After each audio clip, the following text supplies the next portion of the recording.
Hi everybody, it's Mike here from The Art of Guitar, here with just a quick video today to ask your opinion about something. I woke up the other day and just like a lot of people saw a post from Megadeth, and it was just a long black page full of text, and it always makes me nervous because last time I saw that, it was when Dave Ellefson was asked to leave the band and they were announcing that. And so I was kind of in defensive mode. I'm like, oh no, what happened? I feared the worst. I thought, did something happen to Dave Mustaine?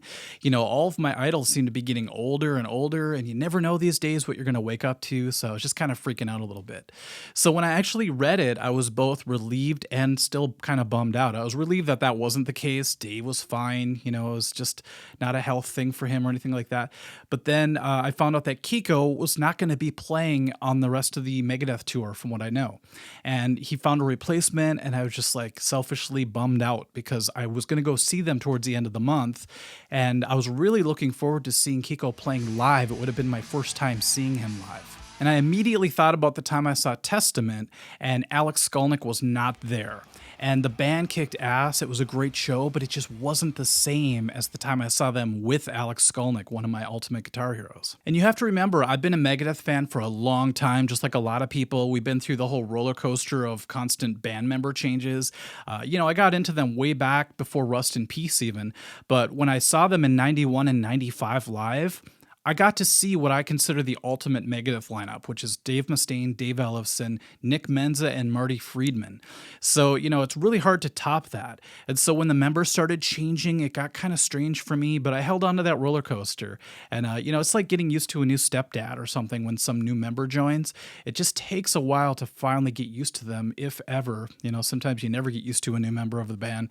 But I started getting comfortable once again right around the time Dystopia came out.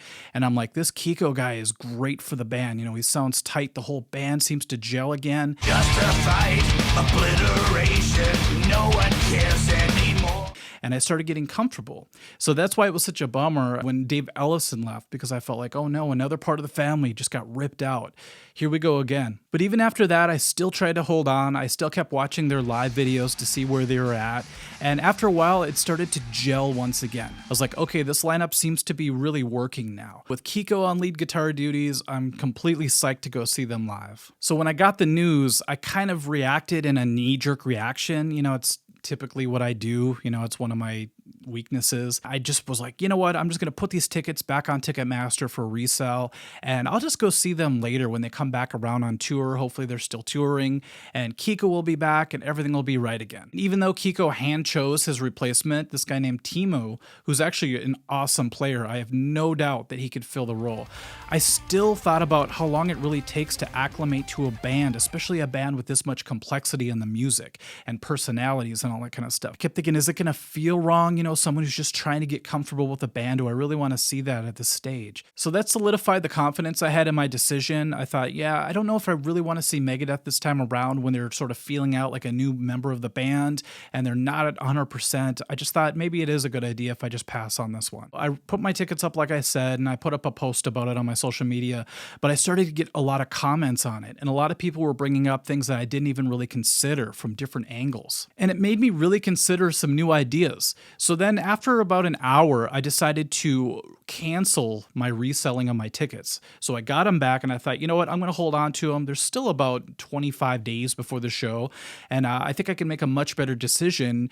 Part of that's going to be making this video and then reading your comments and your opinions on what I should do. And so with a little more consideration, I thought the pros of going to the show would be that I could still see a great show.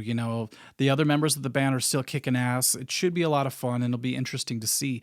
Biohazard's going to be opening, so I've always wanted to see them live too, so that should be great. And I could probably do a pretty interesting concert review of this particular show and really kind of talk about Timo and how he was able to acclimate to the band in such a short amount of time. Or I should say whether or not he was able to acclimate with the band in that short amount of time. That to me would be very interesting to talk about. And the cons would be obviously no KIKO. That's such a big part of the reason why I wanted to go, like I said. But also that, I could save my money this time around, see them next time, and really get to see the show that I originally wanted to see. So I'm really curious to see what you guys say in the comments section. Maybe you're in the similar situation where you have tickets to an upcoming show. Do you still want to go even though KIKO's not going to be there? Or are you going to resell your tickets? What is your plan? And what do you think I should do? I mean, in either way, I think I could do a really fun concert review. So I could go either way at this point, but just let me know what you think. Thank you for watching, and we'll catch you at the next video. I'm planning on doing another one tonight, so we'll see what happens. But thanks again for watching. Bye-bye.